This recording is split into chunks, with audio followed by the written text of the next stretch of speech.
कौन आ गया? कहीं प्रिया तो नहीं?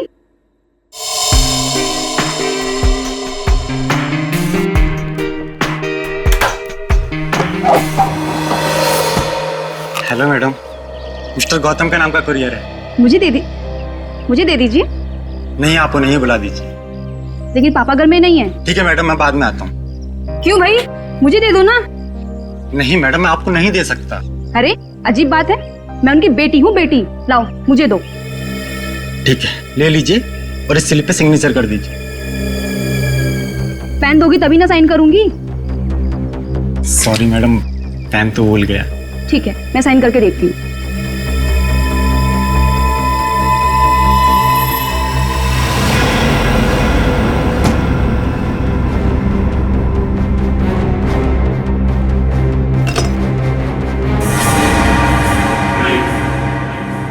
तुम यहाँ क्या कर रहे हो? अरे आप नहीं तो कहा था अंदर आ जाओ। ये क्या बदतमीजी है? बदतमीजी तो अभी हमने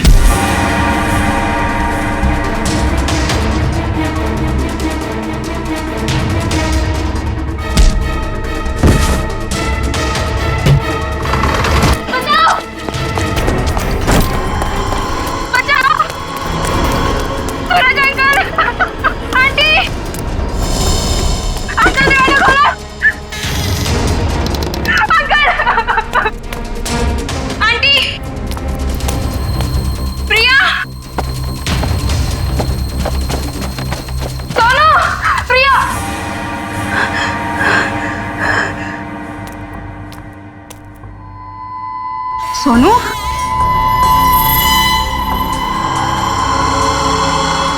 सोनू,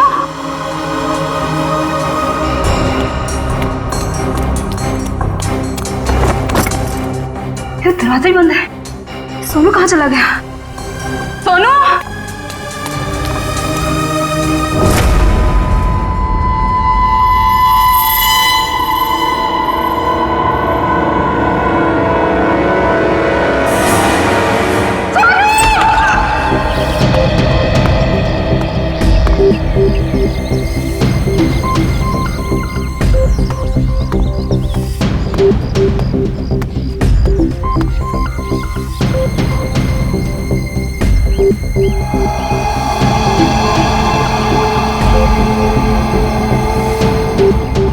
मोनिका सही कह रही थी, ये खूनी है। सर, पर ये कमरा 8 साल के सोनू का है और ये उंगलियों के निशान देख के लगता है कि ये किसी बड़े आदमी के हाथ।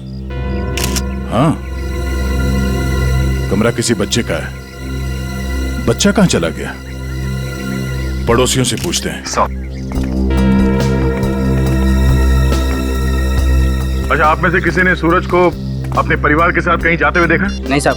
सर, कल रात को सूरज और उसकी पत्नी रीना को घर से बाहर जाते हुए मैंने देखा था। कहाँ जा रहे थे वो? सर वो तो पता नहीं, लेकिन दोनों बच्चे घर में ही थे। बच्चे साथ में नहीं गए? नहीं सर, जब वो बाहर जा रहे थे तो दोनों बच्चे उन्हें खिड़की से बाय बाय कर रहे थे। सर, हाँ? सोनू और प्रिया के माँ बाप का फोन नहीं लग रहा है। एक काम करो, इन दोनों के कॉल डिटेल्स निकालो। सर, आपने कहा कि बच्चे घर में ही थे, मगर कमरे में तो बच्चे थे ही नहीं।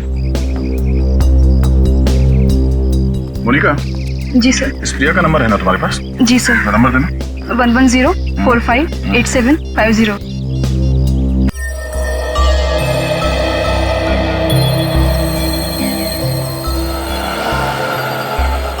घंटी बज रही है, फोन नहीं उठा रही। सर, नाइट ड्यूटी वाला वॉचमैन आ गया है।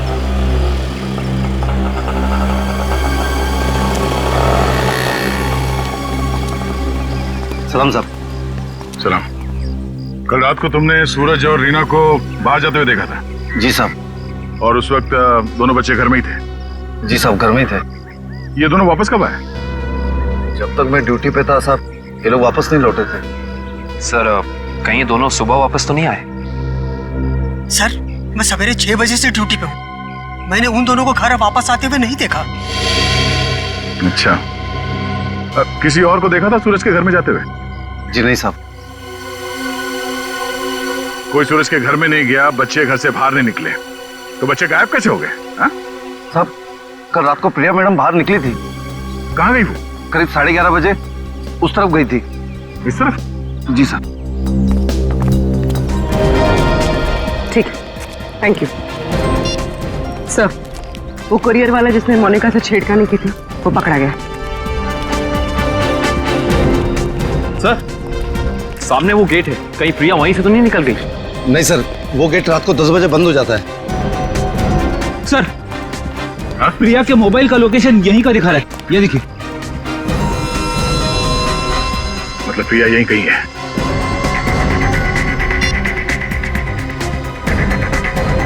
घंटी बज रही है। सर आवाज तो नहीं आ रही। सर हो सकता है प्रिया का फोन साइलेंट पे हो। एक काम करो, देखो जरा आसपास ढूंढो।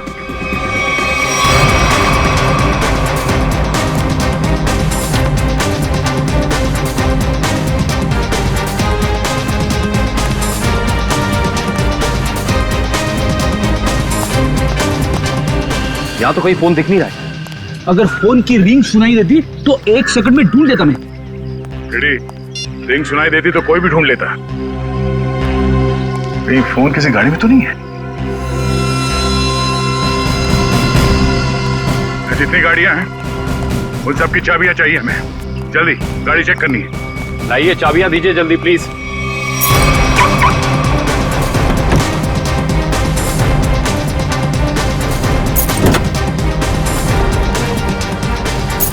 देखो कौन सी गाड़ी है।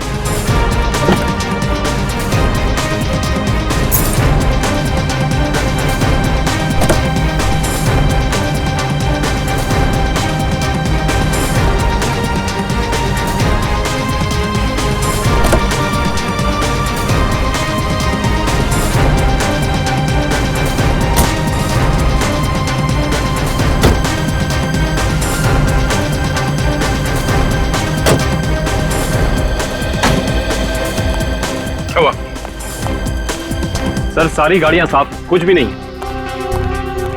ये गाड़ी किसकी है? इस गाड़ी की चाबी क्यों नहीं आई? हाँ? किसकी गाड़ी है वो? सर ये चेतन की कार है। तो चेतन कहाँ है? चेतन को बुलाओ। मोहन जी अपने भतीजे को बुलाइए ना। अरे चाबी लेने गया, बस अभी आता ही होगा। ये लो आ गया। लाइए चाबी दीजिए।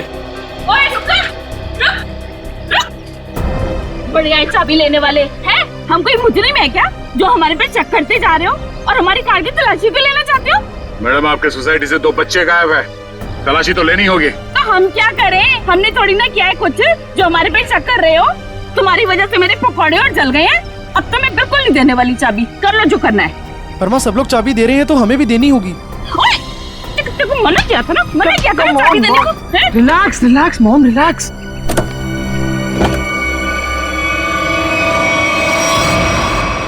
Oh no.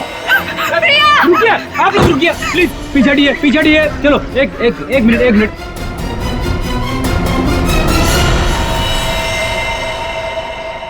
सब मर चुके। इसी के दुपट्टे से गला घोट के मारा है इसे।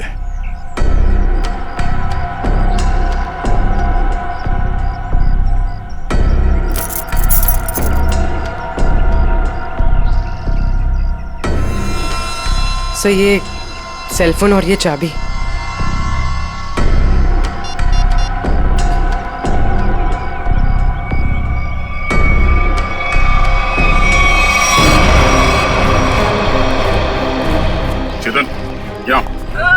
चेतन क्या? छोड़ दो इसे। क्यों मारा प्रिया? बोल क्यों मारा उसे? सर मैंने नहीं मारा सर। सर नहीं किया इसने। सर वो किसी दुश्मन का काम होगा, ये नहीं कर सकता सर। ये देखिए मैम, 11:15 बजे आपके बेटे चेतन ने प्रिया को फोन करके बुलाया, फिर उसे मार के उसकी लाश को अपनी गाड़ी के डिक्की में छुपा दिया। ये तो छोटे से कॉकरोच को भी नहीं मार सकता और किसी का खून करना तो बहुत दूर की बात है। सर हम पर दया करो सर। आपका नाम तो दया है ना, हम पर दया करो। आपके छोटे भाई जैसा है। मुजरिम किसी का भाई नहीं होता। चलो ले जाओ उसे। चल। सर मेरा यकीन कीजिए सर, मैं कल रात प्रिया से मिला तो जरूर था, लेकिन सर मैंने उसे मारा नहीं है सर। मैंने उसे नहीं मारा। कल रात 11:30 बजे मिले थे तुम मुझसे, क्यों मिले थे? सर क्यों मिले थे? सर मैं अक्सर उसे फोन करके परेशान किया करता था। अच्छा। और सर कल रात भी मैंने उसे फोन किया और सर वो गुस्से में आकर सर वो मेरे घर आ गई। फिर? और सर उसने मुझे आकर बहुत चिल्लाया और सर धमकी देने लगी कि अगर मैंने उसे आइंदा फोन किया तो सर वो मेरी माँ से शिकायत करेगी। ऐसा काम करोगे तो होगा ही ना ये। फिर क्या हुआ? सर मैं उसे समझा बुझाकर बाहर ले आया और सर फिर वो अपने घर चली गई। झूठ बोल रहे हो तुम, झूठ बोल रहे हो। वो वापस नहीं गई, तुमने मार डाला उसे गला दबा के और उसकी लाश को ठिकाने लगाने के लिए डिक्की में रख दिया। लेकिन सुबह हंगामा हो गया और हम लोग आ गए और तुम पकड़े गए, समझे? नहीं सर, मैं प्यार करता था सर उससे। सर मैं क्यों मारूंगा उसे सर, क्यों मारूंगा उसे सर, क्यों? चेतन, ओ चेतन, अरे माँ की ममता से बड़ी कोई चीज होती है क्या जो मेरी आंखों के सामने मेरे बच्चे को उठा ले? चेतन, अरे रुको रुको रुको, ममता वाली माता रुको, ऐसे धड़धड़ाते हुए कहाँ जा रही है? चुप रहो जी, माँ की ममता के आगे बाहर नहीं टिक सकता। तुम लोग क्या चीजों? चेतन मेरा बच्चा, चेतन क्या हाल है? देख 2 घंटे में तेरी क्या हालत हो गई है, सूख गया है मेरा बच्चा। ठीक तो है ना तू? नहीं माँ मैं बिल्कुल ठीक हूँ। चुप कर, हाँ ठीक है तू? क्या हालत कर दी है तुम लोगों ने मेरे बच्चे की? तुम लोग क्या समझो माँ के दिल की तकलीफ को? ये तो माँ ही है जो बच्चे की शक्ल देख के उसके दिल की हालत जान लेती है। मुझे पता है तू 2 घंटे से भूखा है। अरे नहीं माँ, मुझे बिल्कुल भूख नहीं है। मैं अपने हाथ से खाना बनाकर लाई और तू कह रहा तुझे भूख नहीं है? जल्दी खा पकोड़ा। देख कम लोगों को नसीब होता है माँ के हाथ का खाना, समझ आई ना? चावल खाएगा? चावल भी लाई हूँ। नहीं माँ बस। ठीक है, जब भूख लगे ना दोबारा खा लेना। अच्छा खाना पीना हो गया तो काम की बात करें। और पूछो जी जो पूछना है। खा तो मेरा बेटा रहा था, मैं थोड़ी ना खा रही थी। आपके बेटे की कार की डिक्की में लाश मिली है, लाश, समझिए आप। और लॉक के साथ कोई छेड़खानी नहीं की गई है। इसका मतलब उसे ओरिजिनल चाबी से खोला गया है।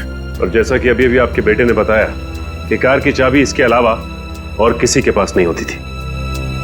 और अगर किसी और ने खोला है तो उसने डुप्लीकेट चाबी का इस्तेमाल किया है। और दूसरी चाबी तो मेरे पास है जी, घर में रखी है कबर्ड में।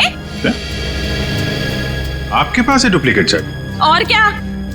बेटी जरा इनके घर जाओ और वो डुप्लीकेट चाबी लेके आओ। मैं सर? हाँ हाँ चलो, साथ में अपने हाथ के पकौड़े भी खिलाऊंगी चाबी के साथ साथ। अरे सर मुझे क्यों फंसा रहे हो?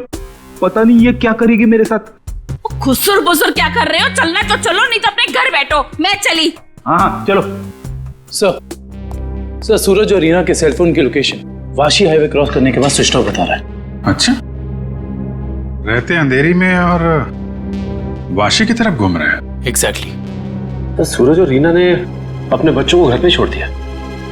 बेटी मारी गई और 8 साल का बेटा गायब है। ये दोनों जा कहाँ रहे? एक काम करते हैं, इस हाईवे पे जितने भी टोल नाका हैं, वाशी, पनवेल, लोनावाला, सबकी फुटेज मंगाते हैं। पता चल जाएगा कहाँ जा रहे हैं। ठीक है, थैंक यू सर। सूरज के फोन रिकॉर्ड से पता किया है कि 8 से 9 के बीच में उसे बार बार एक नंबर से फोन आ रहा था। किसका नंबर है वो? सर किसी तरुण नाम के आदमी का है। तरुण? चलो इस तरुण से मिलते हैं। जी तरुण? जी हाँ, लेकिन आप लोग? हम लोग सीआईडी से हैं। ओ सीआईडी? आइए प्लीज अंदर आइए। आइए बढ़िया है सर। सूरज और रीना कहाँ है? सर अपने घर पर होंगे वो लोग। नहीं है, इसीलिए आपसे पूछ रहे हैं कहाँ है दोनों। क्या सर, कल मेरे यहाँ एक छोटी सी पार्टी थी, एक छोटा सा गेट टुगेदर, और वो दोनों लोग आए थे यहाँ पे। सूरज के कॉल रिकॉर्ड से पता चला है कि कल रात आपने कई बार फोन पे बात की थी उससे। हाँ सर, वो लोग आने के लिए मना कर रहे थे, इसलिए मैं बार बार उन्हें फोन करके कन्विंस कर रहा था। अच्छा ये बताइए कि वो दोनों रात में यहाँ से निकले कितने बजे थे? यही कोई 1:30 बजे। लेकिन तरुण जी, वो दोनों अभी तक घर नहीं पहुंचे हैं। क्या? तरुण जी, कल रात आपके पार्टी में जितने भी मेहमान आए थे उन सब की डिटेल चाहिए हमें, और सूरज के बारे में कोई जानकारी मिले तो हमें इन्फॉर्म जरूर करना। ये बात तो तय है कि सोनू को अगवा किया गया है, पर वो किडनैपर खिड़की तक पहुंचा कैसे और वो यहां से बच्चे को ले कैसे गया? सर, इस घर की चाबी प्रिया के पास थी। इसका मतलब रात को जब प्रिया घर से बाहर गई होगी तो दरवाजा लॉक करके गई होगी। और सर, इस घर में जबरदस्ती घुसने का कोई सबूत, कोई निशान नहीं मिला है। और मेन डोर पे लॉक इतनी ऊंचाई पे है कि 8 साल का बच्चा तो उसे खोल नहीं सकता। सर, वाटर पाइप के सहारे चढ़ के भी कमरे में आना पॉसिबल नहीं लगता सर। 1 मिनट, पॉसिबल है।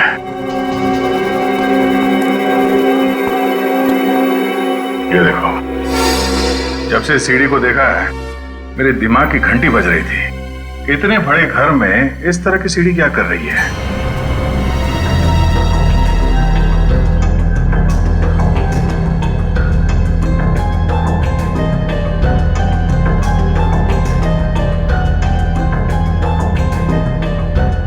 Seven, 11, 20, 23, 27, 35, 38, 42, 56, 59, 70।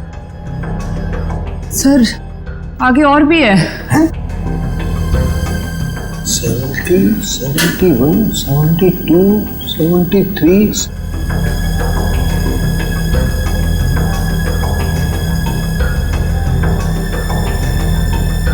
इतने सारे कोने?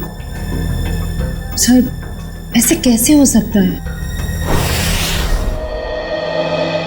पनवेल चेकनाका क्रॉस किया है इन लोगों ने। जा कहां रहे हैं? अजीब माँ बाप है सर, अपने बच्चों की फिक्र ही नहीं। पनवेल के आगे अगला चेकनाका लोनावाला। दुष्यंत को फोन करो, लोनावाला की फुटेज मंगाओ जरा। आइए।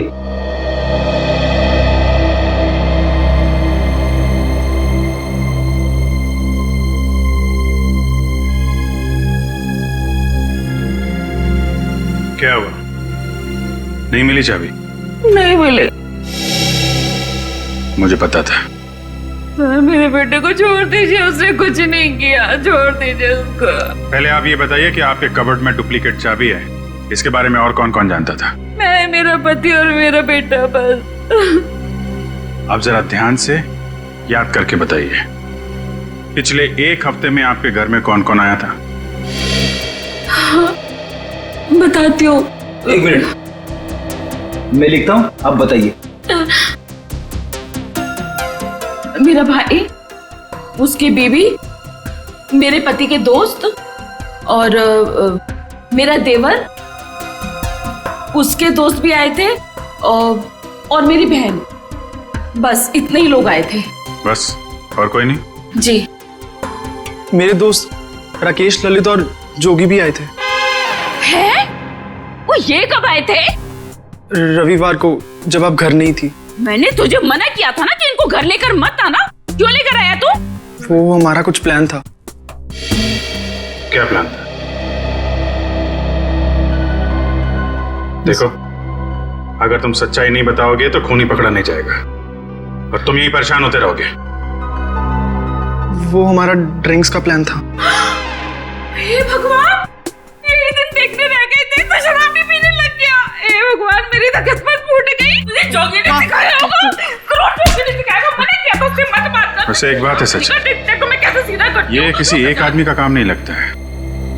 बच्चे को लेके जाना, प्रिया को मारना, सीढ़ी का इस्तेमाल करना। हाँ डॉक्टर साहब, क्या पता चला इस सीढ़ी से? अरे भाई, इस सीढ़ी से तो बहुत बातें पता चली हैं। तो बताइए ना सर अपनी खोज के बारे में। इस सीढ़ी पे से हमें 80 लोगों की उंगलियों के निशान मिले। उंगलियों के निशान चाहे 80 लोगों के मिले होंगे, लेकिन इस सीढ़ी पर से चढ़ के सिर्फ 2 ही लोग गए।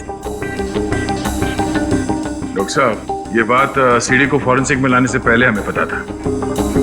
यार दया, तुमसे उम्मीद नहीं थी यार। अरे यार, पहले मेरी पूरी बात सुन लो, समझ लो, उसके बाद अपना कमेंट करना, ओके? तुम्हें सिर्फ ये बात पता है ना कि इस सीढ़ी पर से 2 आदमी गए, ये तो पता नहीं है कि वो दो आदमी सीढ़ी पर से उतरे नहीं। मैं बताता हूं, देखो, जब दो आदमी सीढ़ी पर से चढ़ेंगे तो ऐसे सीढ़ी को पकड़ करके ऊपर चढ़ेंगे।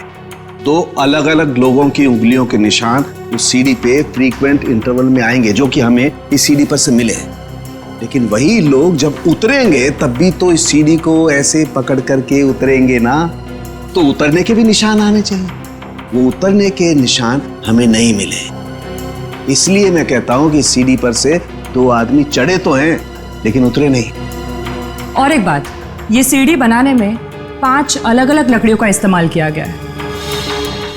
ऐसे लगता है कि जो भी लकड़ियां मिली बस काट पीट के बना दिया। तो इसका मतलब ये सीढ़ी बनाने वाला आदमी अनाड़ी था। करिश्मा यही है कि सीढ़ी बड़ी करीने से बनाई गई है। इस सीढ़ी को देख करके कहीं से नहीं लगता है कि किसी नौसीखे ने बनाई है। और हाँ, इस सीढ़ी पर ये जो स्क्रूज का इस्तेमाल किया गया ना, एकदम नए स्क्रू। मुझे तो लगता है ये सीढ़ी हाल ही में कोई 2-4 दिन में ही बनाई गई।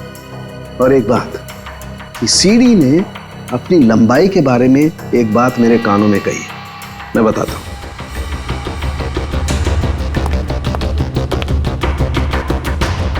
इस सीढ़ी की लंबाई खास है 11 foot 7 inch. Exactly 11 foot 7 inch.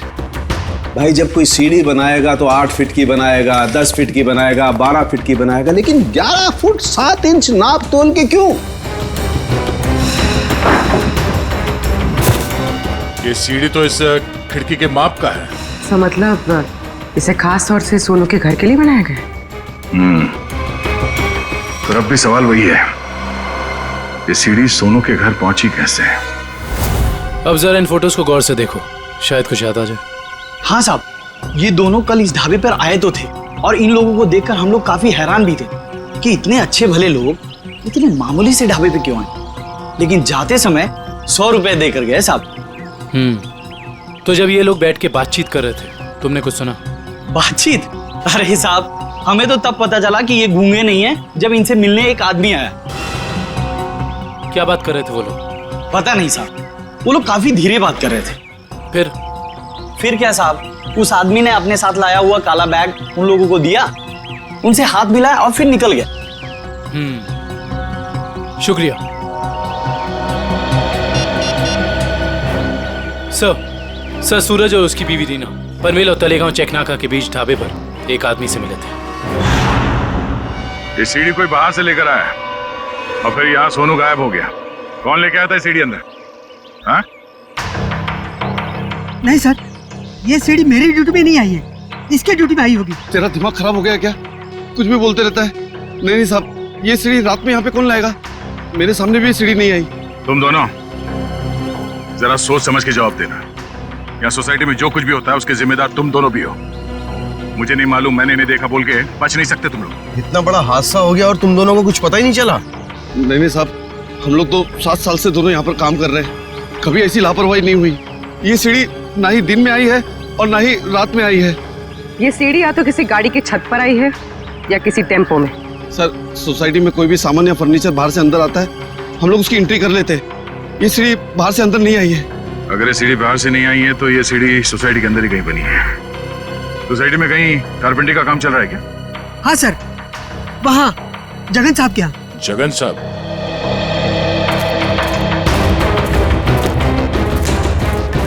अरे अरे, ये क्या कर रहे हैं? ये सीढ़ी यहाँ क्यों रखी है भाई? ठीक है, ऐसे ही 20 सीढ़ियाँ बनवानी है।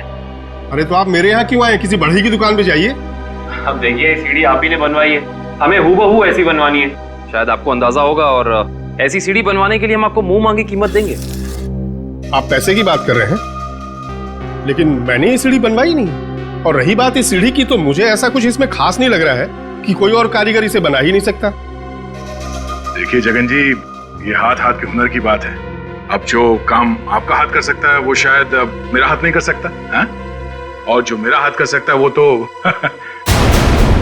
मैं आपकी बात समझ रहा हूँ, लेकिन आप ये बात मुझे क्यों कह रहे हैं? हमें हर तीसरे महीने में ऐसी सीढ़ियां चाहिए, करीब 20। तो सोचा कॉन्ट्रैक्ट दे देते हैं। चलो कोई नहीं, थैंक यू। साहब, मैं बता सकता हूँ ये किसके हाथ का काम है। अच्छा? लेकिन साहब, ये तो बताइए, एक सीढ़ी का कितना दोगे? अब आप ही बता दीजिए। क्या है, वो बहुत बिजी कारीगर है, कम से कम एक सीढ़ी का 2000 लेगा। और लकड़ी आपकी? हाँ, दिया। एक मिनट, ये लीजिए उसका पता। शाम को मिलना, एडवांस भी दे दीजिए। मैंने ही बनाई है ये सीढ़ी एक आदमी के लिए, सिर्फ एक रात में, 2 घंटे में। जगन की कुछ लकड़ी गायब करके जगन सेठ को पता नहीं चलना चाहिए। आप शाम को अकेले में मिलिए और एडवांस दे दीजिए, काम शुरू कर दूंगा। एडवांस चाहिए? चलेगा।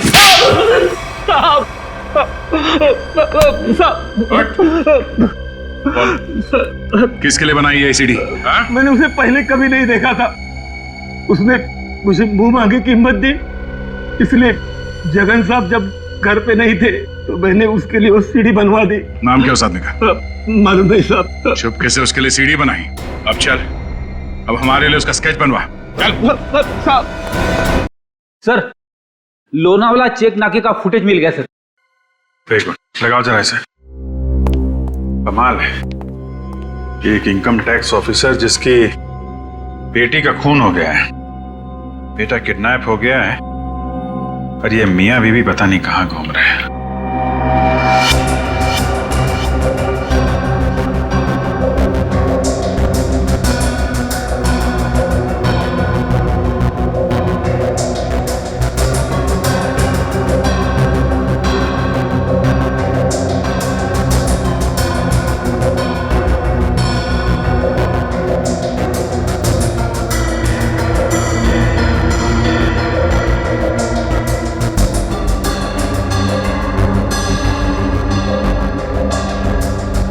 देर हो गई है, सूरज की कार लोनावाला तो नहीं पहुंची है। फिर इसका मतलब अभी भी वो लोग पनवेल और लोनावाला के बीच में है। पेड़ी, दुष्यंत को फोन करो। लोनावाला और पनवेल के बीच में जितने भी होटल हैं, ढाबे हैं, सब जगह पूछताछ करें। किसी ने तो देखा होगा गाड़ी को। Yes sir. श्रेया, जरा फिर से चेक करते हैं। वाशी टोल नाका चेक करो।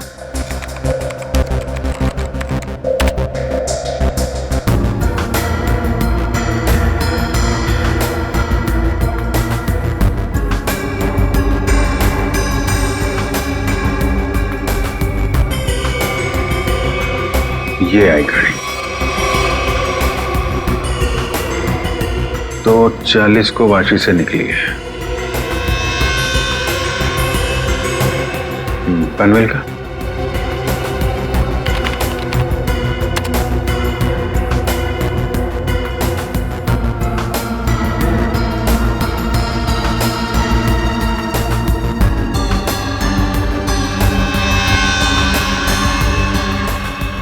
ये आई बॉस।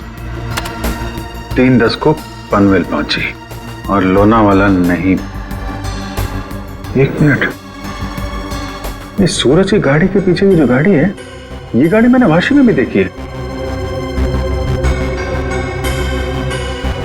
वाशी का फोटो चलेगा ना?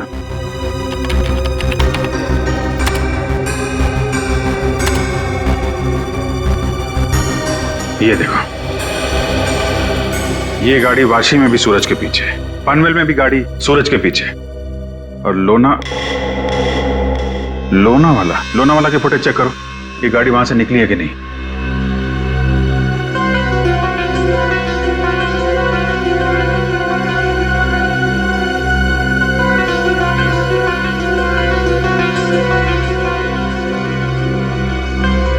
नहीं, ये गाड़ी भी लोनावाला से नहीं निकली है। सर, ये कोई संयोग भी तो हो सकता है। ऐसा लगता नहीं है। एक गाड़ी सूरज की गाड़ी के पीछे वाशी में भी थी, पनवेल में भी थी। लोनावाला से ना उसकी गाड़ी निकली है ना इसकी। इसका तो एक ही मतलब है, दोनों ड्राइवर एक दूसरे को जानते हैं, चाहे दोस्ती की वजह से या दुश्मनी की वजह से। इसका मतलब कोई इस गाड़ी का पीछा कर रहा है। करेक्ट। जरा इस ड्राइवर का चेहरा देखने की कोशिश करते हैं।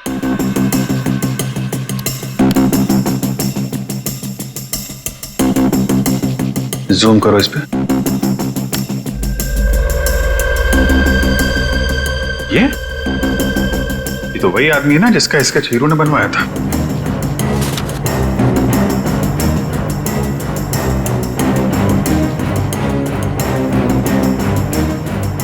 करेक्ट। चलो, गाड़ी का नंबर तो है हमारे पास। आरटीओ से पता करो किसके नाम पे रजिस्टर्ड है ये गाड़ी, कौन है इसका मालिक। बेटा, जरा अपने पापा को बुलाना। पापा तो नहीं है, मम्मी है। ठीक है, मम्मी को बुलाओ।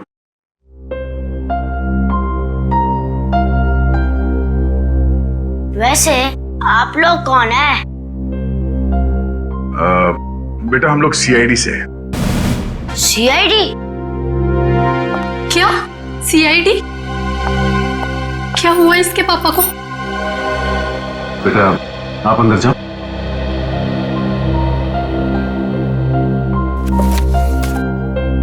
सर, क्या किया है बोनी ने? खून और किडनैपिंग। क्या? ये आप लोग क्या बोल रहे हैं सर? बोनी तो 2 दिन पहले किसी बिजनेस टूर से बाहर गए हुए हैं। जी नहीं, वो कहीं बाहर नहीं गए। इस फोटो को ध्यान से देखिए। इस फोटो में वो किसी का पीछा कर रहे हैं। ये कार आप ही की है ना? जी, ये कार हमारी है, लेकिन इसमें जो आदमी बैठा है वो बोनी नहीं है। क्या? फोटो में ये आदमी बोनी नहीं है? जी सर।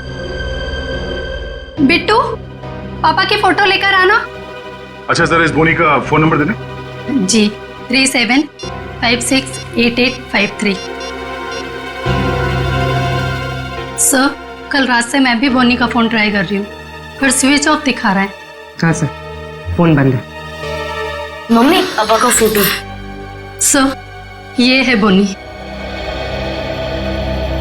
अगर ये बोनी है तो फिर ये कार में कौन बैठा है?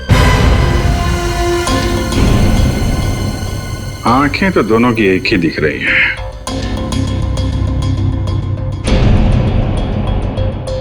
फिर ये काम करो, या तो बोनी को दाढ़ी लगा दो या इसकी दाढ़ी हटा दो। दाढ़ी लगाने में बहुत टाइम जाएगा सर, हजामत कर देता हूँ इसकी बिना पानी के। हाँ,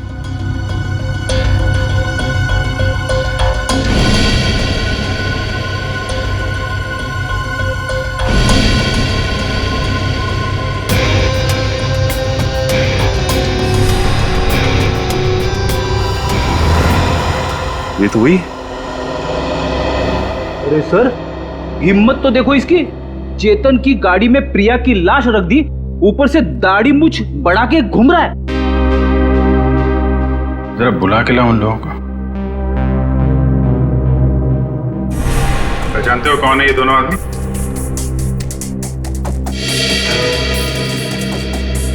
सर, यही वो दाढ़ी वाला आदमी है जो मेरे पास सीढ़ी बनवाने आया था।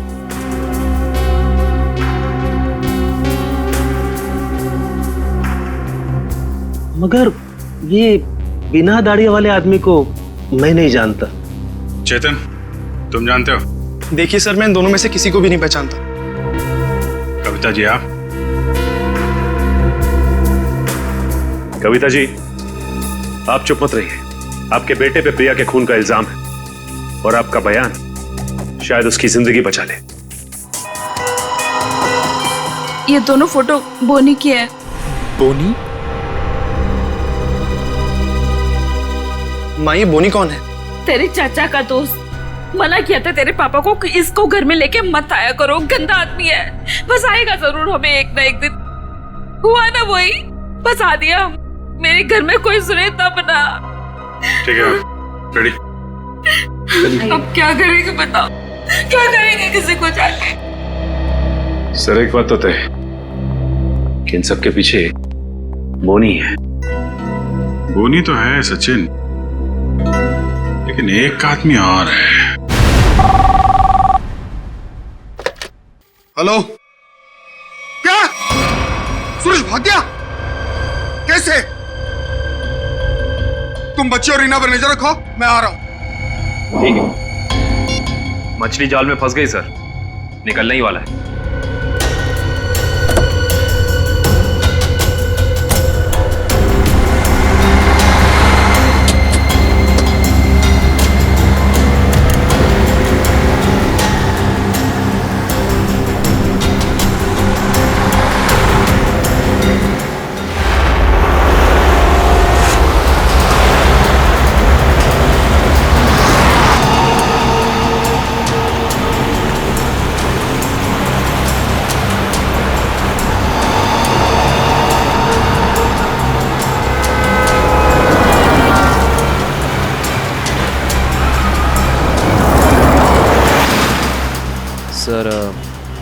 ये चाचा सही जगह तो जा रहा है ना? उसके पास कोई और चारा नहीं है।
सूरज जी, रीना जी, अरे आप दोनों तो यहाँ पर बिल्कुल सही सलामत।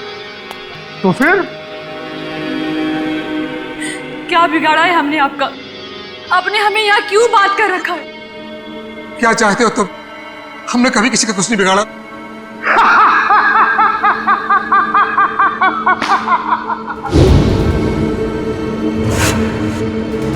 तकलीफ देने वालों को तकलीफ मिलनी चाहिए। अपना मुंह बंद करके चुपचाप खड़े रहो, वरना मुझसे बुरा कोई नहीं होगा, समझे? बोलिए।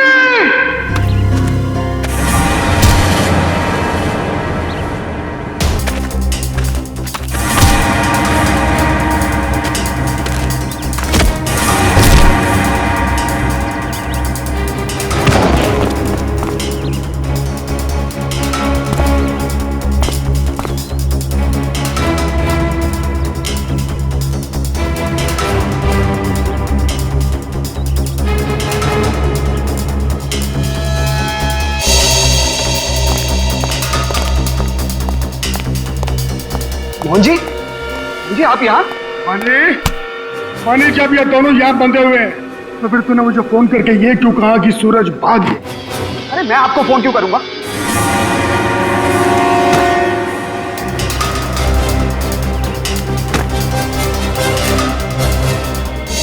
अगर तूने फोन नहीं किया तो फिर कौन था? फोन हमने किया था। हमने किया था फोन चाचा जी। सीआईडी?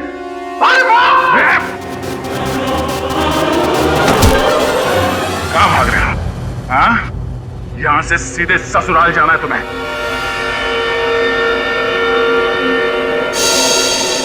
कहाँ है मेरा बच्चा सोनू? छोड़ दो दया। शाबाश, शाबाश राजा, शाबाश। हाँ तो दया, अब बताओ किसकी रूह कांपे? सर मेरे बच्चे को बचा लीजिए, नहीं तो मेरे बच्चे को मार देंगे। सोच क्या रहे हो दया?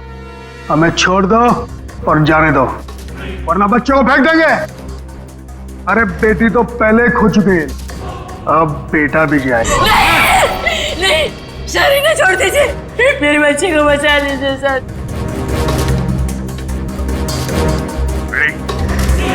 इन दोनों को हथकड़ी लगाओ। अरे सर, सर आप क्या बोल रहे हैं? नहीं सर हमारा बच्चा। नहीं सर, आप इनको छोड़ दो सर, मैं आपके हाथ जोड़ता हूँ, छोड़ दो इनको सर। हाँ सर, इन दोनों को छोड़ दो, इनको तो हम बाद में पकड़ सकते हैं, पहले बच्चे को बचाना जरूरी है सर। हाथ में आए हुए मुझे को छोड़ना कहाँ की समझदारी है फिर? सुना नहीं मैंने क्या कहा? हथकड़ी लगाओ इन्हें। बॉस को छोड़ दे दया, नहीं तो बच्चा देख मेरा हाथ फिसल रहा है इंस्पेक्टर। मेरे बच्चे को कुछ हो गया तो मैं अपनी जान दे दूंगी। कुछ नहीं होगा उसे, कुछ नहीं होगा सर। इस वक्त बच्चे को बचा लेते हैं सर, इन दोनों को देख लेंगे सर। मयूर, हथकड़ी लगाओ इन्हें। ये मेरा अड्डा है और यहाँ राज भी मेरा चलता है।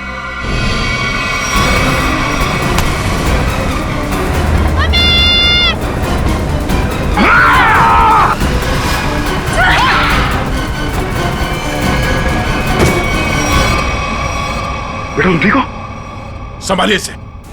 चलो चल जल्दी चल जल्दी जल्दी।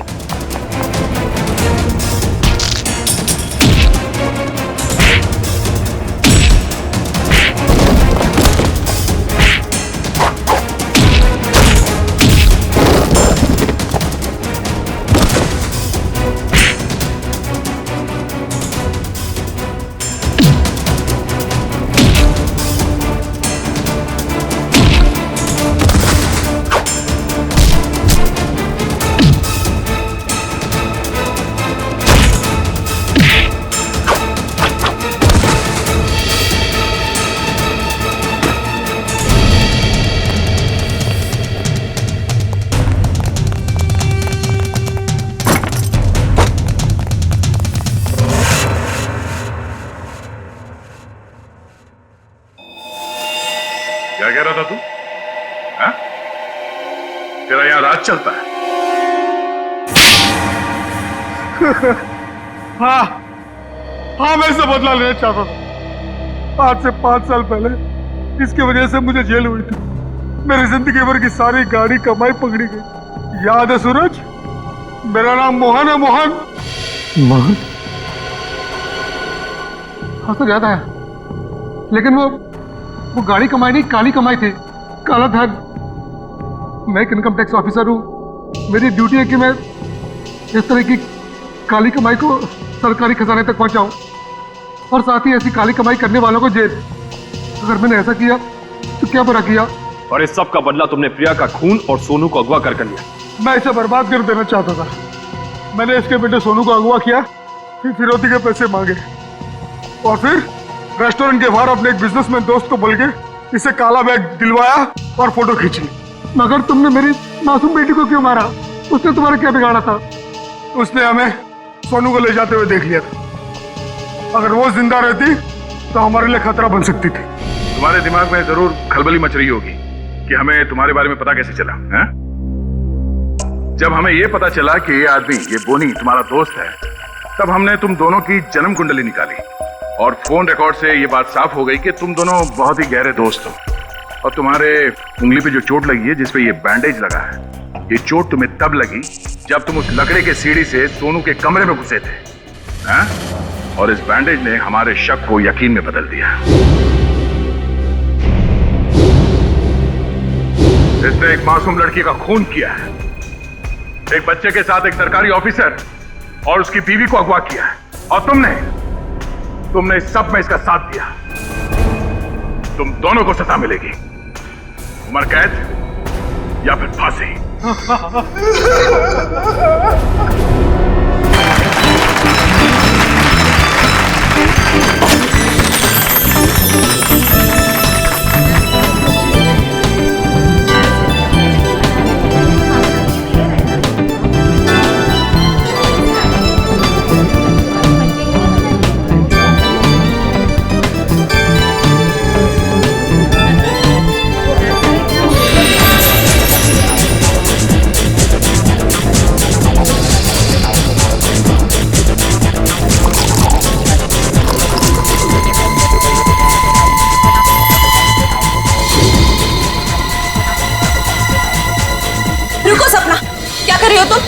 कुछ नहीं, सासू माँ को जूस दे रही हूँ।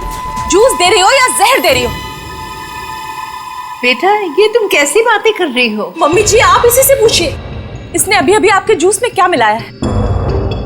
सपना बताओ, तुमने अभी अभी जूस में जहर मिलाया है ना? मैंने इनके जूस में दवाई मिलाई है ब्लड प्रेशर की। लो, फिर से हमारा फैमिली ड्रामा शुरू हो गया। अच्छा, ब्लड प्रेशर की दवाई? तो फिर पी के दिखाओ इस जूस को। मैं क्यों पीऊं? भाभी, आप ये कैसी बात कर रही हैं? आप हमेशा सपना के पीछे हाथ में क्यों पड़ी रहती हैं? प्लीज एक सेकंड। सपना, क्या तुम्हें मम्मी जी ने कहा था जूस में दवाई मिलाने को? नहीं। तो फिर क्यों मिलाई जूस में दवाई? एक मिनट मैं 2 मिनट का बाथरूम चला गया, आप लोगों ने वर्ल्ड वॉर 3 शुरू कर दी। मैंने ही इससे कहा था जूस में दवाई मिलाने के लिए। सपना आज का डोज भूल गई थी, तो मैंने कहा जूस में मिला दो। मुझे बहुत खुशी होती है ये देखकर कि मेरा परिवार मेरा कितना ख्याल रखता है, कितनी फिक्र है सबको मेरी। चलो मुझे जूस दो। I'm sorry, ladies and gentlemen. Please enjoy the party. Music, please. Louder. Come on.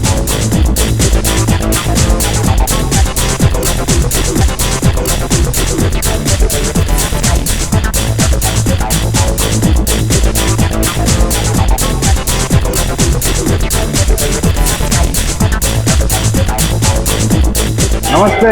नमस्ते। मैं कैसे हैं आप? प्रतीक जी मैं बिल्कुल ठीक हूँ, आप कैसे हैं? बस मैं ठीक हूँ। आप कुछ ले नहीं रहे हैं?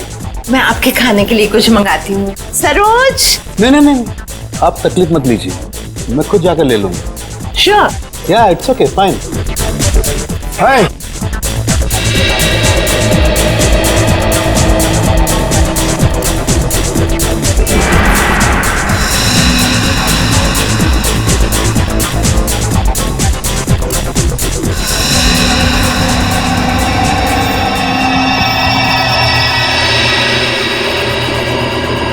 आनंद।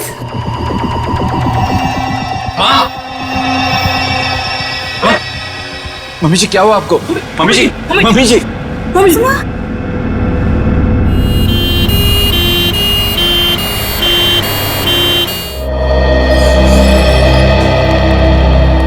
आइए सर, नमस्ते। मेरा नाम अहम है सर, मैंने आप लोगों को फोन किया था। अच्छा, अब कैसी है तुम्हारी मम्मी? डॉक्टर से इलाज कर रहे हैं सर, पता नहीं क्या होगा। घबराओ नहीं, सब ठीक हो जाएगा। जिस किसी ने मेरी माँ को मारने की कोशिश की है ना, उसको आप छोड़ना मत। एक बात बताओ अहम, क्या तुम्हें किसी पर शक है? मेरा मतलब है, कौन कर सकता है ये तुम्हारी मम्मी के साथ? मुझे तो सभी पर शक है सर। अहम, कौन है ये लोग? CID। CID? पर किसने बुलाया इन्हें? मैंने बुलाया। क्यों? आप? जी मैं विकास, अहम का बड़ा भाई। क्योंकि आप में से किसी ने ही मम्मी की जान लेने की कोशिश की है। What nonsense! तुम अपने घर वालों पर शक कर रहे हो? आप घबरा क्यों रहे भैया? कहीं आपको ये तो डर नहीं कि सपना भाभी की पोल खुल जाएगी? सर, पार्टी में मैं बताता हूँ क्या हुआ।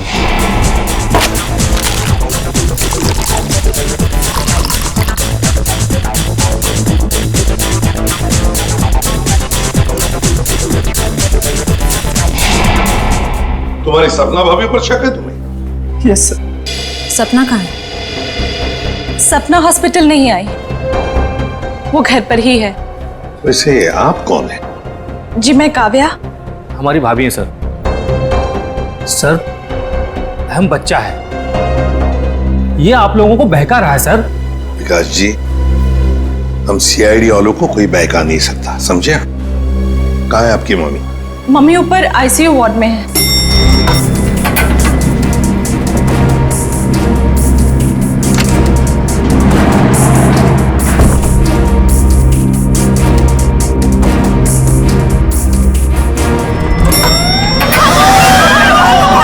ठीक है, आग लगी है लगता है। तो लोगों को बाहर निकल, जल्दी जल्दी। आइए, इधर नहीं, इधर आइए प्लीज, आप लोग इधर आइए। जल्दी चलो। चलिए फ्लोर का, जल्दी आइए। नहीं आप लोग इधर से आप लोग इधर से। जल्दी चलो। चलिए फ्लोर खाली है, चलिए जल्दी आइए। नहीं आप लोग जाइए, सीढ़ियों से जाइए। जाइए।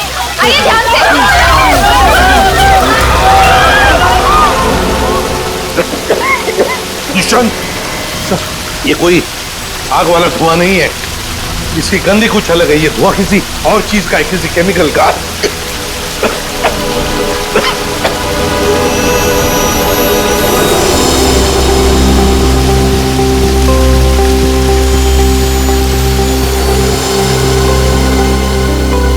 सर, हाँ?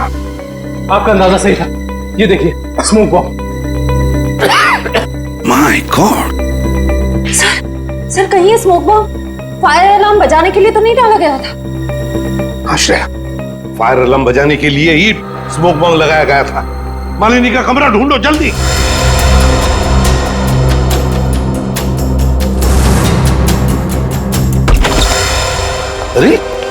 बेड तो खाली है। ये मालिनी जी कहाँ चली गए होंगे? सर लगता है मालिनी जी जान खतरे में है। स्टाफ को बुलाओ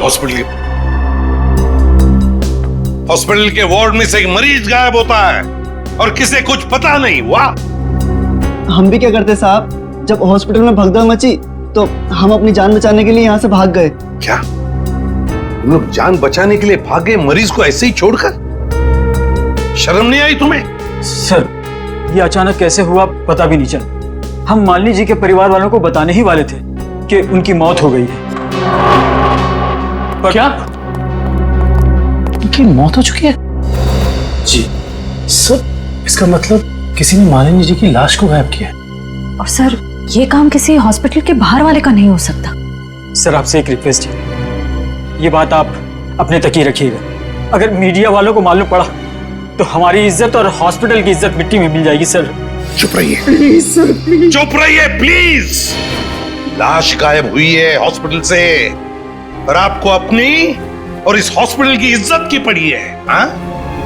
एक बात ध्यान से सुन लो, तुम्हारे इस हॉस्पिटल का एक एक दरवाजा, एक एक खिड़की अभी इसी वक्त बंद चाहिए। मुझे एक चिड़िया तक बाहर नहीं जानी चाहिए, समझे? जी सर। सुना तुमने? जी। गो इमीडिएट। दुष्यंत, हॉस्पिटल का कोना कोना छान मारो, कहीं तो छुपा के रखी होगी मालिनी की लाश को, कहीं तो। हाँ।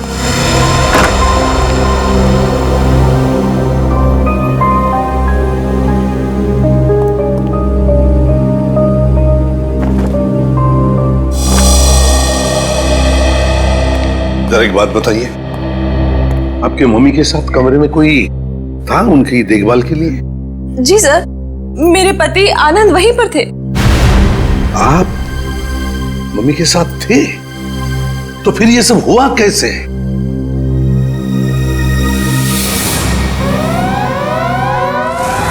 जैसे ही फायर अलार्म बजा तो मैं वार्डरूम के बाहर आया, ये देखने के लिए कि क्या माजरा है। हर तरफ धुआं ही धुआं था, लोग पागलों की तरह यहां वहां भाग रहे थे। धक्का मुक्की में कुछ लोग मुझे मम्मी जी के वार्डरूम से बहुत दूर ले गए। जाकर भी मैं वार्डरूम तक नहीं पहुंच पा रहा था। किसी तरह जब मैं मम्मी जी के वार्डरूम में पहुंचा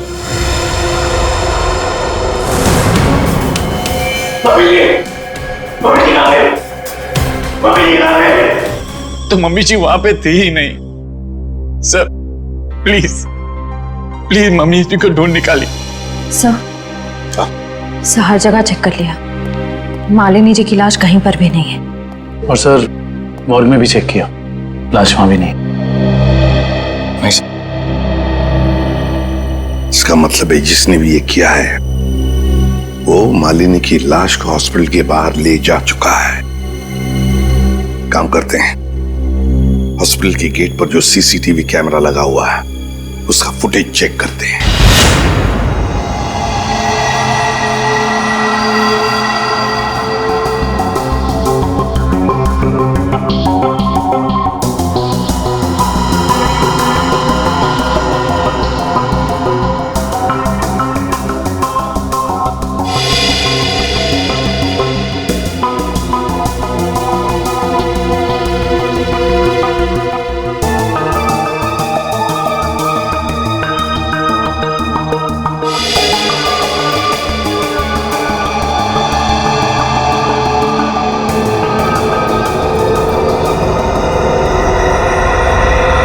ये देखो, एक झटके में गाड़ी रिवर्स हो गई और हॉस्पिटल के बाहर भी निकल गई। जरूर मुजरिम मालिनी को इसी गाड़ी में लेकर गया होगा। एक मिनट जरा इस फुटेज को रिवाइंड कीजिए, हमें कार का नंबर चाहिए। पॉज करो, जूम इन करो। XYZ 5139। सर आप सही कह रहे हैं, ये मुझे मालिनी जी को इसी गाड़ी में लेके गया होगा। हाँ निखिल, काम करो, कंट्रोल रूम में फोन करके इस गाड़ी का डिस्क्रिप्शन दे दो और उनसे कहो जहां पर भी ये गाड़ी देखे हमें इन्फॉर्म करें लोकेशन। और ये गाड़ी ये तो आग लग गई है।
सर सीट्स तो खाली है पर कुछ अजीब सी बदबू आ रही है।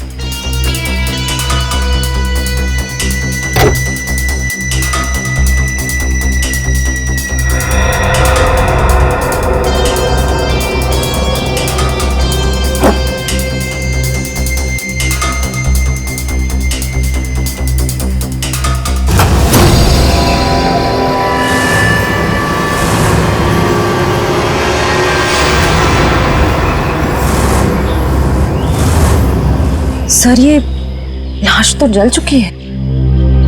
शायद सबूत मिटाने के लिए उन्हीं ने मालिनी जी की लाश को जला दिया।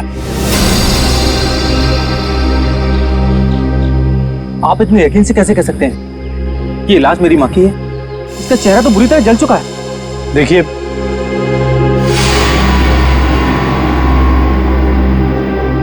ये अंगूठी देखिए, पहचानते हो इसे?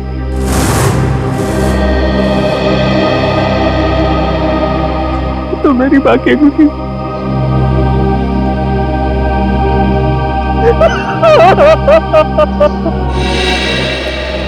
डॉक्टर साहब, कुछ नहीं ताजी? अरे क्या नहीं ताजी है? दया, लाशों से बात करना कोई आसान है क्या? और लाश भी जली हुई हो और मुश्किल हो जाती है ना। आप तो हमेशा कहते थे कि सालुंकी के लिए कोई काम मुश्किल नहीं है? वो तो नहीं दया, खूनी ये सोचता था कि लाश को जला देगा तो हमारा इन्वेस्टिगेशन शुरू होने से पहले ही अटक जाएगा, हमारी नैया बीच भंवर में अटक जाएगी। तो इस अटकी हुई नाव को बाहर निकालिए ना सर। हैं? आप कुछ ना कुछ रास्ता तो निकाल ही लेंगे आप। आपको पता है फ्रेडी आपके बारे में क्या बता रहा था? फ्रेडी क्या कह रहा था मेरे बारे में? नहीं, ऐसा कुछ खास नहीं। वो कह रहा था कि डॉक्टर सालुंकी की उम्र हो गई। अब बहुत ज्ञान है आपको। हाँ देखो दया, जो लोग मेरे संन्यास लेने के बारे में सपने देख रहे हैं ना, उन्हें जाके बोल दो अपनी नींद से जाग जाए। मैं संन्यास नहीं लेने वाला हूँ ना। मैं तो इस केस को सॉल्व करने के बाद स्विट्जरलैंड जाने वाला हूँ। कहाँ जाने वाला हूँ? स्विट्जरलैंड। एग्जैक्टली। हम भी चलेंगे आपके साथ स्विट्जरलैंड, पर पहला कदम तो उठाइए इस केस को सुलझाने की ओर। पहला कदम तो उठ चुका है भाई। अच्छा, ये देखो, इस बॉडी जलने की वजह से हो गया है? जी नहीं, ये बॉडी को फिनाइल से धोने की वजह से हो गया। क्या? इस लाश को फिनाइल से धोया गया? हाँ, खूनी ने लाश को अस्पताल से गायब करने से पहले उसको फिनाइल से अच्छी तरह से धोया ताकि लाश का केमिकल कंपोजिशन ही बदल जाए। खूनी ने हर कदम इसी मकसद से रखा है ताकि हमारे रास्ते में ज्यादा से ज्यादा कठिनाइयां आ सके। इस लाश को पहले फिनाइल से धोया और फिर इसे आग लगा दिया? जी हाँ। और सबसे पहले क्या जलाए? सबसे पहले जलाए बाल, क्योंकि बालों में सबसे ज्यादा और सबसे पहले असर होता है जहर का। सर, काव्या ने बताया था ना कि शायद जहर सपना ने दिया है मालिनी जी को। हाँ, इसीलिए तो जला दिए ना भैया, सबसे पहले बाल, क्योंकि जहर दिया था। मतलब ये सब सपना का ही काम है।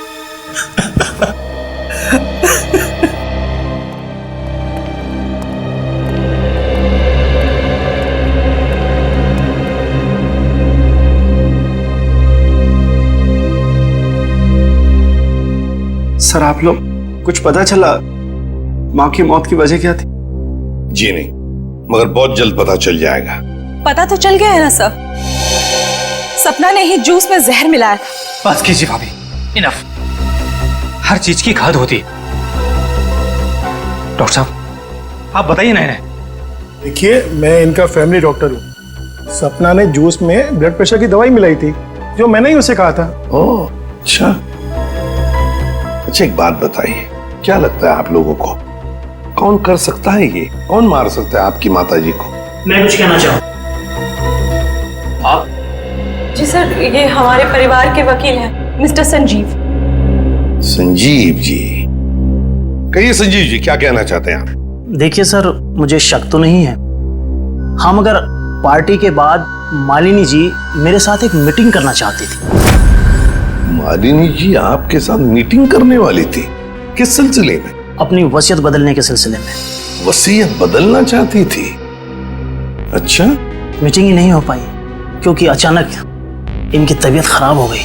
अच्छा संजीव जी, ये बताइए, अभी जो वसीयत है जो मालिनी जी बदलना चाहती थी, क्या है उस वसीयत में, कुछ बता सकते हैं आप? सर इस वक्त जो वसीयत है उसके हिसाब से आधी जायदाद मिस्टर आनंद के नाम पे है और बाकी बची हुई आधी जायदाद दोनों भाइयों के नाम पे है। वकील साहब ये बताइए कि ये जो नई वसीयत है वो क्या होने वाली थी? सर यही तो सब डिस्कस होना था, इससे ज्यादा मैं कुछ नहीं जानता। मालिनी जी की अचानक तबीयत बिगड़ गई और मीटिंग हो नहीं पाई। दुष्यंत, पता लगाना पड़ेगा मालिनी जी अगर वसीयत बदलती तो किसका फायदा होने वाला था और किसका नुकसान। अरे आओ आओ भैया, समझो केस सॉल्व हो गया। क्या बात है सर, लगता है लास्ट से कोई बड़ी जानकारी निकाल ली आपने। जी हाँ जनाब, पार्टी में मालिनी जी के कान से खून बह रहा था ना। हाँ, उसकी वजह पता चल गई आपको? जी हाँ, उसकी वजह थी दया साहब जहर जिसने ऑरल ट्रैक्ट को यानी कि कान के इस हिस्से को बिल्कुल तबाह कर दिया, बर्बाद कर दिया। देखो तो जहर की वजह से नस फट गई और कान से खून बहने लगा। और इतना ही नहीं, इनके खून में से हमें बहुत ज्यादा मात्रा में नाइट्रोजन के कंपाउंड्स भी मिले। और तो और इनकी किडनीज में से हमें बढ़ी हुई मात्रा में पोटेशियम और मैग्नीशियम मिला है। और ये सारी चीजें सिर्फ एक ही तरफ इशारा करती हैं, जहर। सर फिर तो हमें सपना को गिरफ्तार कर लेना चाहिए। नहीं, यहीं पर कहानी में जरा सा ट्विस्ट है।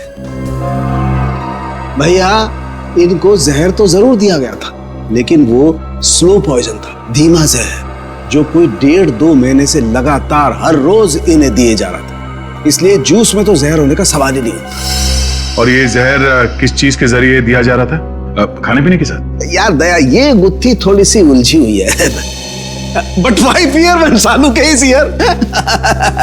तुम चिंता मत करो, इस जहर से भी मैं सच उगलवा के रहूंगा। ठीक है सर, आप इस जहर से सच उगलवाइए, तब तक मालिनी के घर वालों से सच उगलवाते हैं। क्योंकि वो जूस जो सपना ने मालिनी जी को दिया था उसमें जहर नहीं था। मालिनी जी की मौत स्लो पॉइजनिंग से हुई है। स्लो पॉइजनिंग, धीमी धीमे असर करने वाले जहर की वजह से, जो उन्हें 45 दिन तक रोज लगातार दिया गया था। धीमा जहर? मां को मारने की इतनी बड़ी साजिश? जी, और ये साजिश किसी आसपास वाले की है जो उनके खाने के साथ, उनकी दवाइयों के साथ छेड़खानी कर सकता था। सर चाय लीजिए आप लोग। थैंक यू, आप लीजिए।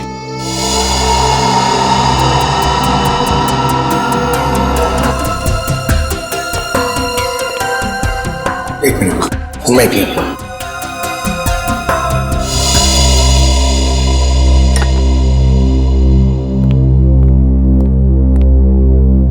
एक बात बताइए, मालिनी जी को रोज दवाई कौन देता था? सर उन्हें दवाइयां सपना ही दिया करती थी। अच्छा। हाँ, मैं ही उन्हें दवाइयाँ दिया करती थी, पर कभी कभार सासू माँ अपनी दवाइयाँ खुद लिया करती थी, कभी आयुर्वेदिक की तो कभी न्यूरोपैथिक की।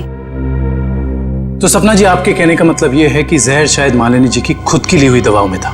मैं नहीं जानती कि जहर किस चीज में था, मैं तो सिर्फ आपको उनकी आदतों के बारे में बता रही हूँ। चलो ठीक है, हमें वो दवाइयाँ देखनी है। चलिए सर, मैं आपको माँ का कमरा दिखाता हूँ। चलिए।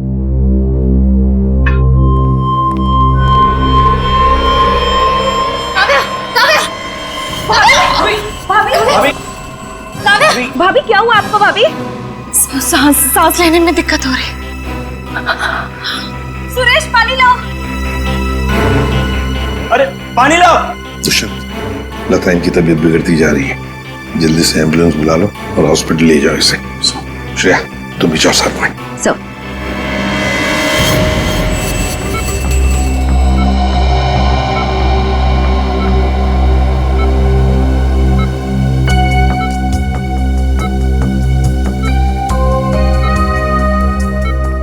जी डॉक्टर साहब, कैसी तबीयत है काव्या की और हुआ क्या है इन्हें? फिलहाल तो हम इनके बेहोशी की वजह समझने की कोशिश कर रहे हैं, बट डोंट वरी, खतरे का कोई निशान दिखाई नहीं दे रहा, इन्हें जल्दी होश आ जाना चाहिए।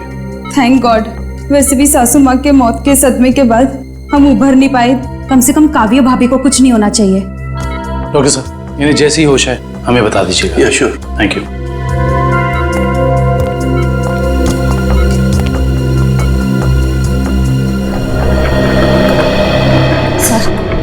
सर मुझे तो सपना पे शक हो रहा है। वहाँ पार्टी में काव्या के साथ झगड़ा कर रही थी और यहाँ इसे काव्या की इतनी परवाह हो रही है। और श्रेया होना उस चाय में खुश था जिसे पीते ही काव्या बेहोश हो गई। सर चाय तो मैंने भी पी थी।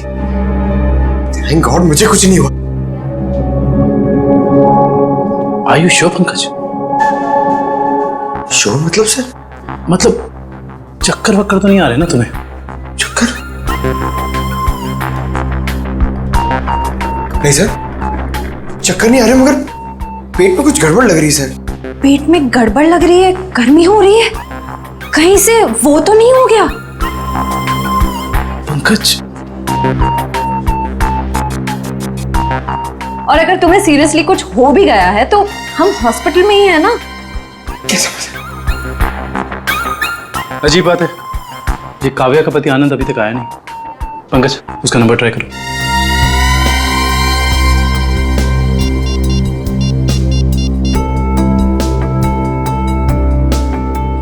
सर उसका फोन बंद आ रहा है। सर कहीं आनंद ने तो काव्या को चाय में जहर नहीं पिला दी?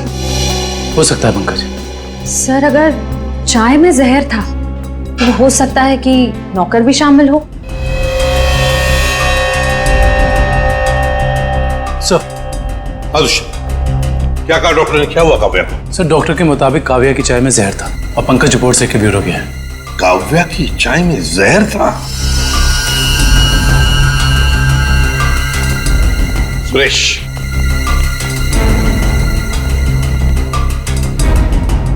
तो बताओ सुरेश, चाय में जहर कहां से आया?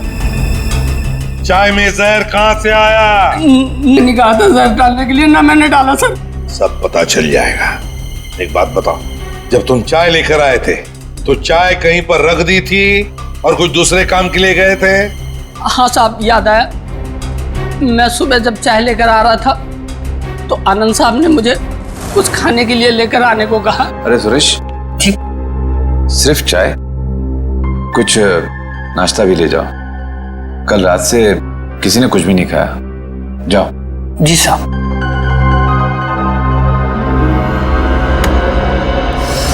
आनंद कहाँ है? सर ये अपने रूम में सो रहे हैं।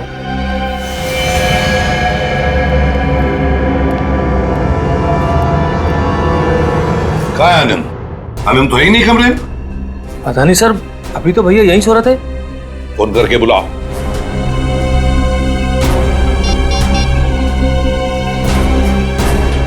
सर घंटी जा रही, भैया फोन नहीं उठा रहे। घंटी बज रही है पर भैया फोन नहीं उठा रहे। सर जब सुरेश चाय लेके आया था सर बिस्किट तो था ही नहीं। और तो और सर, जब चाय आई तो वहां पे आनंद भी नहीं था, तो आनंद को पता कैसे चला कि कौन सा कप किसके हिस्से में जाने वाला है? हाँ वाकई, आनंद तो वहां था ही नहीं चाय पीने के लिए। जब ये सुरेश सबके लिए चाय लेकर आया था तो सारे के सारे चाय के कप एक जैसे ही थे। उसमें एक मग था, मग बड़ा सा, जो काव्या ने उठाया था। तो हो सकता है वो काव्या का खास मग हो जिसमें वो हर बार चाय या कॉफी पीती हो। हाँ सर। और ये बात आनंद को मालूम थी। हेलो एसीपी साहब, मैं डॉक्टर सुमित। हाँ डॉक्टर सुमित, बोलिए। एसीपी साहब आप जल्दी चले जाइएगा, मुझे आपको कुछ जरूरी बात बतानी है। क्या हुआ डॉक्टर सुमित? ये काव्या तो ठीक है ना? हाँ वो ठीक है, मैं आपको फोन पे नहीं बता सकता। आप यहाँ जल्दी चले जाइएगा। हेलो, लगता है बहुत बड़ी गड़बड़ हुई है हॉस्पिटल में। Let's go. लिस्ट बना के दोबारा से डिटेल मुझे दे देना, ठीक है? बाकी सब मैं देख लूंगी। डॉक्टर सुमित कहाँ मिलेंगे? सर उन्हें तो आईसीयू में भर्ती किया है। डॉक्टर सुमित को आईसीयू में भर्ती किया है? क्यों? सर एक बहुत बड़ा हादसा हो गया। डॉक्टर सुमित अपने कैबिन में खून में लथपथ मिले सर, और उनके सर पे बहुत गहरी चोट आई है। माय गॉड, क्या मिल सकते हैं उन्हें? फिलहाल तो नहीं सर, वो कोमा में हैं। होश में कब आएंगे नहीं पता। दुष्यंत, जरूर ये वही मुजरिम है जो ये सब कर रहा है। वो अभी भी हॉस्पिटल में ही है, पहले मालिनी के साथ और अब डॉक्टर सुमित के साथ। काव्या सर, कहीं उस मुजरिम का अगला निशाना काव्या तो नहीं? Kavya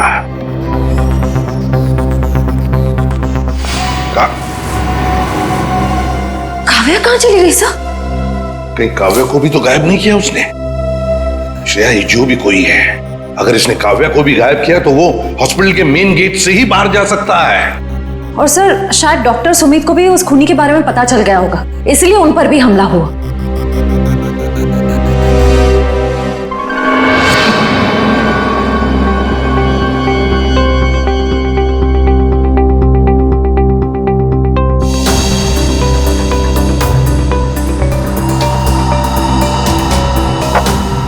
Nikhil,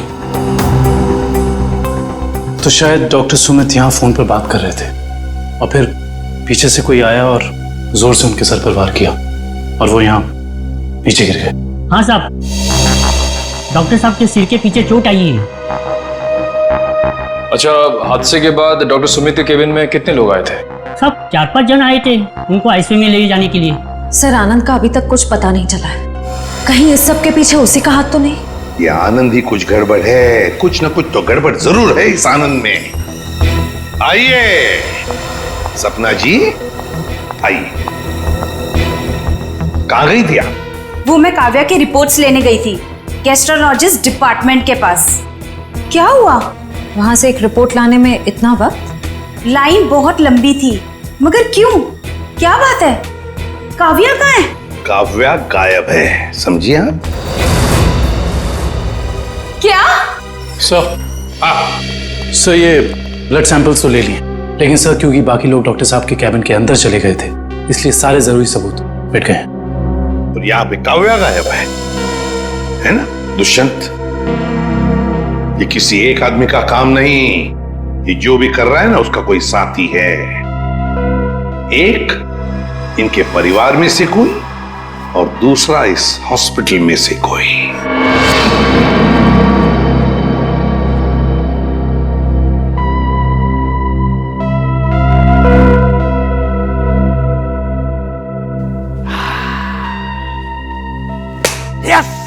yes, eureka! Doctor साहब, क्या हुआ? ये फॉरेंसिक लैब में जश्न का माहौल? अरे हाँ भैया, जश्न का माहौल तो होगा ही। स्विट्जरलैंड की हसीन वादियां पुकार पुकार के कह रही हैं, सालुखे आजा रे तू आजा, तेरा इंतजार है। मतलब आपको पता चल गया कि वो लाश के अंदर जहर कहां से गया? जहर बॉडी में आया था दांत से। दांतों से जहर? हाँ सचिन, मालिनी ने 2 महीने पहले ही अपने दांतों का रूट कैनल करवाया था और इस ऑपरेशन के दौरान उसके दांतों में जो मर्क्यूरी का इस्तेमाल किया गया था वो मात्रा में बहुत ज्यादा थी। मर्क्यूरी अपने आप में ही एक जहर है ना डॉक्टर साहब? बिल्कुल। और जब जब मालिनी जी खाना खाती थी, खाने को अपने दांतों से चबाती थी, तब तब दांतों में छुपा हुआ वो मर्क्यूरी खाने में मिक्स हो जाता था और पेट में चला जाता था और पेट से फिर पूरे खून में मिक्स हो जाता था। यही है वो स्लो पॉइजन जिससे वो बेचारी बेमौत मारी गई। सर, हो सकता है कि डेंटिस्ट ने सब जानबूझ के ना किया, गलती हो गई उससे, मे बी मेडिकल नेग्लिजेंस। नहीं सचिन, ये मौत एक हादसा होता तो लाश को जलाया नहीं जाता। जिस किसी डेंटिस्ट ने भी ये किया है जानबूझ के किया है।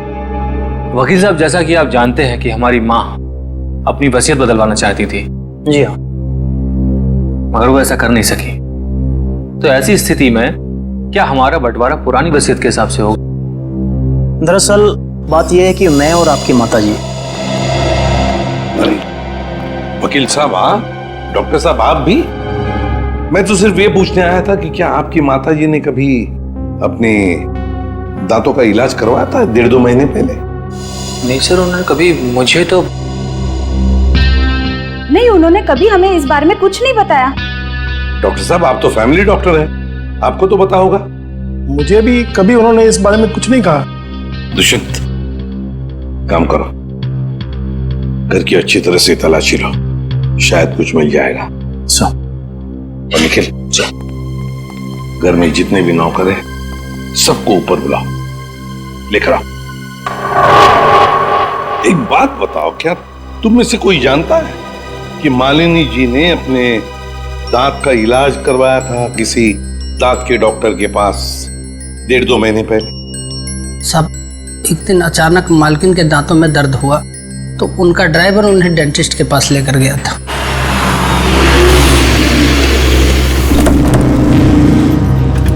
सर यहीं पे छोड़ा था हमने उन्हें। उसके बाद किधर गई वो तो मालूम नहीं मुझे। ठीक है, आसपास जितने भी डेंटिस्ट है ना, सब चेक कर लेते हैं। तुम लोग उधर देखो।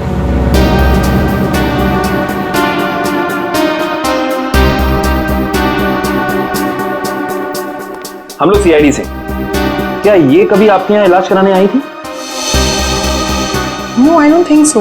यहाँ पर आए हैं। ध्यान से देखिए, ये 2 महीने पुरानी बात है। नो सर, ये लेडी कभी हमारे वहाँ इलाज के लिए नहीं आई। नहीं, मुझे नहीं लगता है यहाँ पर आए हैं। आई नॉर्मली मैं पेशेंट्स को याद रखती हूँ अपने। Thank you very much. Thank you. Sir उस साइड किसी भी डेंटल क्लिनिक में मालिनी को किसी ने पहचाना नहीं। अच्छा, यहाँ देख लेते हैं।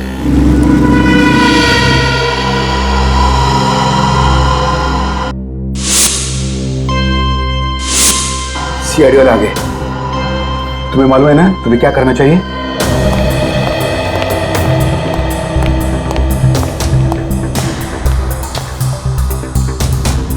Excuse me. जी कहिए। हमें डॉक्टर से मिलना है। जी कहिए, मैं डॉक्टर कल्पना हूँ। आपके पास अपॉइंटमेंट है? डॉक्टर हम सीआईडी से। इन्हें पहचानती हैं आप? इन्हें कभी देखा नहीं है। कौन है ये? इनका नाम मालिनी है और इनका खून हो गया है। क्या? खून? क्या हुआ? खून का नाम सुनते ही आपकी जबान लड़खड़ाने की लग गई? नहीं नहीं, यहाँ पहली बार सीआईडी आई है ना, तो मैं थोड़ी नर्वस हो गई। कोई बात नहीं, आप परेशान मत होइए। Thank you very much.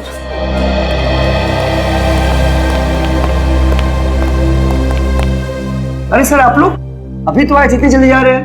Doctor प्रतीक ने ठीक से इलाज नहीं किया क्या? डॉक्टर प्रतीक? यहाँ तो कोई लेडी डॉक्टर है ना? No no, no lady, no lady, only gents, only gents. Doctor Prateek. अच्छा अच्छा।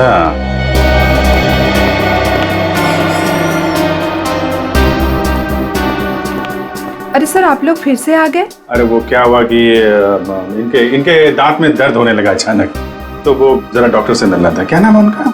डॉक्टर कल्पना। हाँ जी, 1 मिनट। हेलो।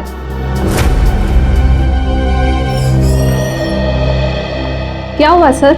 मेरे दांत में बहुत दर्द है, मगर मुझे एक जेंट्स डॉक्टर चाहिए। लेडीज डॉक्टर में वो शर्म आती है।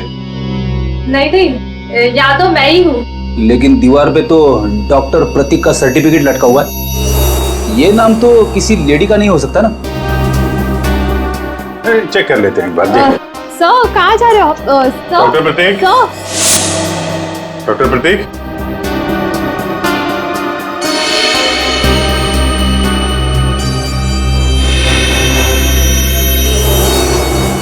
अरे डॉक्टर साहब, क्या कर रहे हैं?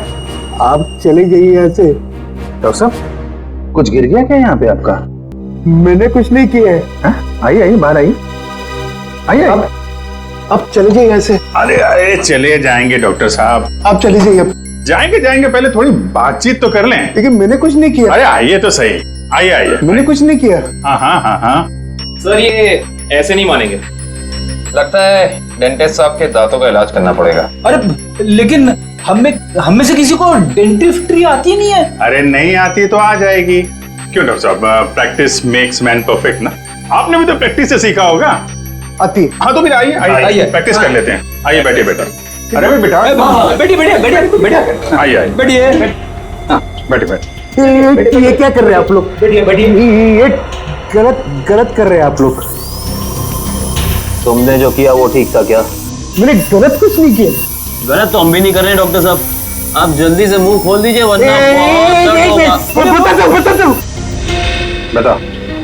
मालिनी का इलाज मैंने किया था। और इलाज के बहाने उसके दांतों में ज्यादा मरकुरी भी तुमने डाली थी। गलती हो गई। गलती नहीं है ये, गुनाह है। किसके कहने पे किया था? मुझे नहीं मालूम। पता नहीं, आनंद पैसे दिए थे मुझे इसलिए। कहाँ मिलेगा ये?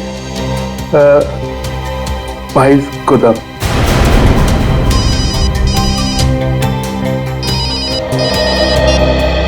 हाँ डॉक्टर सोलंकी,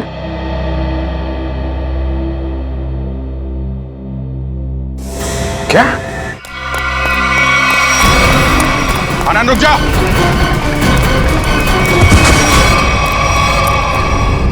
देखो आसपास, इसने काव्य को कहां छुपा रखा है?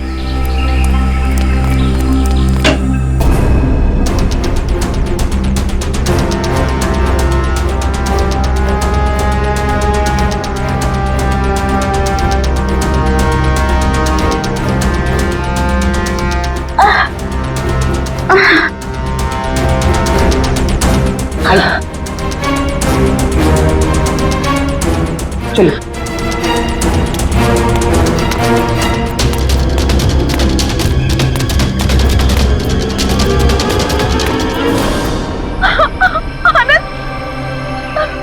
ये क्या किया आप सबने? मेरे पति को मार डाला। आनंद उठो। सर, इनके प्यार को तो देखकर ऐसा लगता है कि अगर इन्हें ऑप्शन दिया जाए कि ये मर जाए और इनका हस्बैंड जिंदा हो जाए तो वो ऑप्शन जरूर ले लेंगी। क्यों नहीं सर, ये तो एक भारतीय नारी का फर्ज है ना। पर अफसोस, मेरे पति खुद ही मुझे जिंदा नहीं देखना चाहते थे। ये तो भगवान का शुक्र है कि मेरी चाय में जहर थोड़ा कम था, वरना आज आपको यहाँ मेरी लाश मिलती। अभिजीत, काव्या की चाय में जो दवाई के ट्रेसेस मिले हैं उससे किसी की जान नहीं जा सकती। एक मिनट, आपको कैसे पता चला कि आपकी चाय में जहर कम था? वो सर, अभी आप ही ने तो कहा। अरे हमने कब कहा? हाँ याद आया, आनंद ने बताया था। हाँ? आनंद कैसे बताएगा? आनंद बेचारा तो खुद ये बात नहीं जानता था।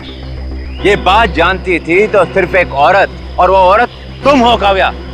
आनंद, तुम जिंदा हो। मेरे साथ इतना बड़ा धोखा। क्या करें, लोहे को लोहा काटता है, उसी तरह धोखेबाज का एक ही इलाज है, धोखा। जब डॉक्टर प्रतीक ने हमें बताया कि आनंद 22 गोदाम में मिलेगा,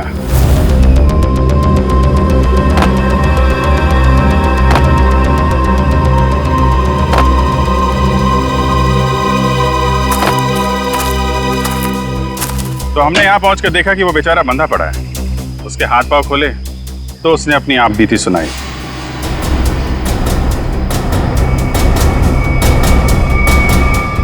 किसने किया ये सब? है ये सब मेरी देवी काव्या ने किया है सर।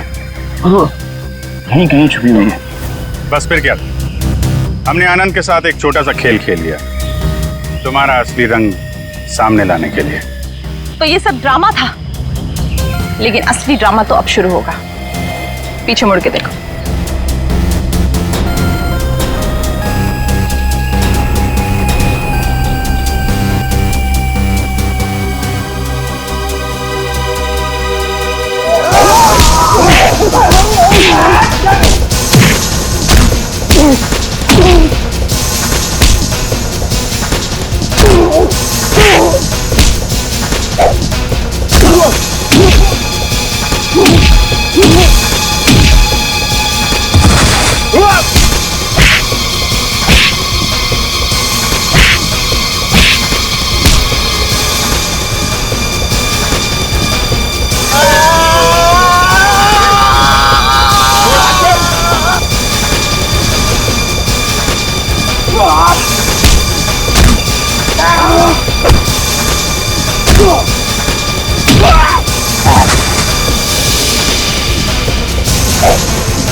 बड़ी भारतीय नारी होने का ढोंग कर रही है।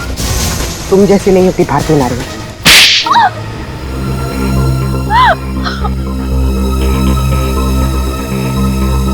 सासू माँ ने आधी जायदाद आनंद के नाम कर दी थी, पर आनंद अपने भाइयों से बहुत प्यार करता था, तो वो अपनी जायदाद का हिस्सा भी अपने भाइयों को देना चाहता था। और ये बात आपको बहुत खटकती थी, क्यों? मुझे पता था सर, मुझे पता था कि वो सासू माँ पे दबाव डालेगा वसीयत बदलने के लिए।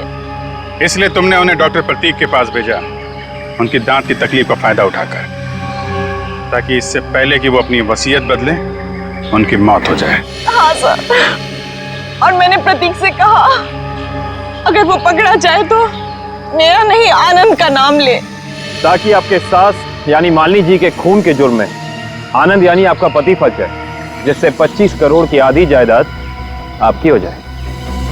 हॉस्पिटल में डॉक्टर सुमित तुम्हारी सच्चाई जान गए थे, इसलिए उन पे भी हमला किया तुमने।